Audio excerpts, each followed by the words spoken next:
Pondering God, Chapter 59. God, Master of Second Chances. If it weren't for second chances, we'd all be alone.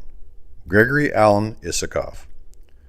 In my car, I keep a stack of McDonald's gift cards, valued at $10. On the outside of the card is written in permanent marker, "From Jesus to you," in the $10 value.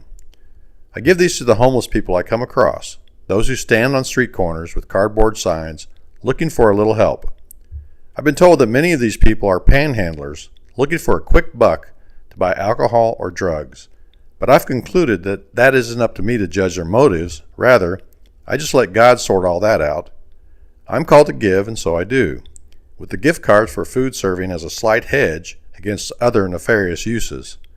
I also realize that on my worst day, and in some future time, I too may find myself in a similar position. Normally, these cards are given out sight unseen, with only God, me, and the homeless person aware.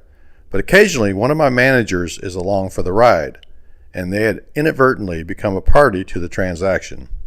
About 2 months ago, while traveling in Cincinnati, my manager and I were returning to the branch when I noticed a homeless person with a cardboard sign on the off-ramp.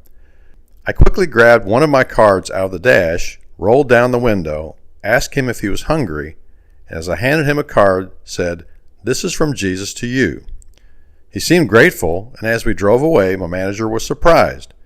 He said that these people just do this for money and are taking advantage of people like me. I explained to him my motives and why I gave as I did. That was 2 months ago. Yesterday, back in Cincinnati with the same manager, he and I were walking out of a restaurant after finishing our lunch. As we walked down the hill toward the car, a man walked up the hill in our direction, a normal-looking guy by anyone's estimation, not the typical homeless man. As he approached, he asked, "You guys have some spare change?" In a hurry to get back to the branch for a conference call, I patted my front pocket and said, "No, I don't have any change." Once we were back in the car, I said, "Why was he asking for spare change? I don't understand what he was asking for. What's he going to do with a few coins?" My manager, remembering what I had done 2 months previous, said, "You could have given him one of your little cards." At that moment, the guilt hit me, and I said, "Yeah, I have a bunch here in the car." This morning, upon awakening, the event came back to me, and I kicked myself for the missed opportunity.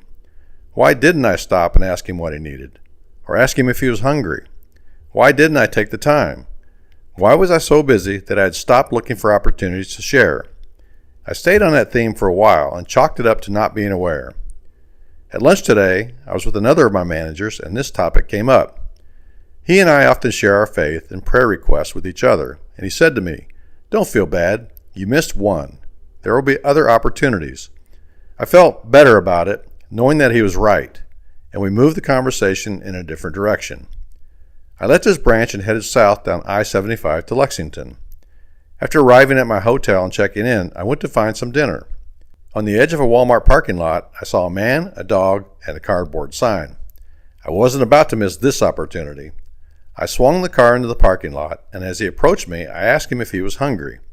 He said he'd just eaten, but had a friend who could use it.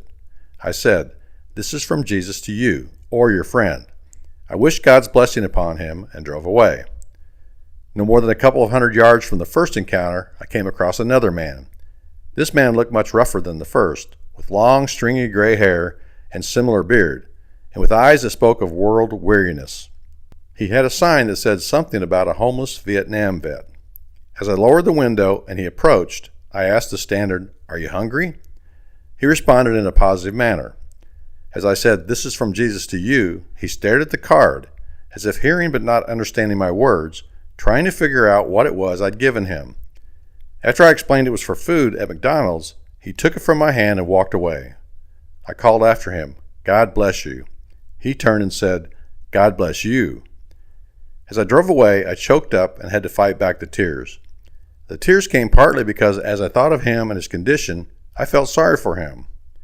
But the main reason I got emotional was because at that moment I realized that God had given me a second chance this day. I am so thankful that he is a good and merciful God, full of grace. James chapter 1 verse 17 says it best, "Every good thing given and every perfect gift is from above, coming down from the Father of lights, with whom there is no variation or shifting shadow. Praise God.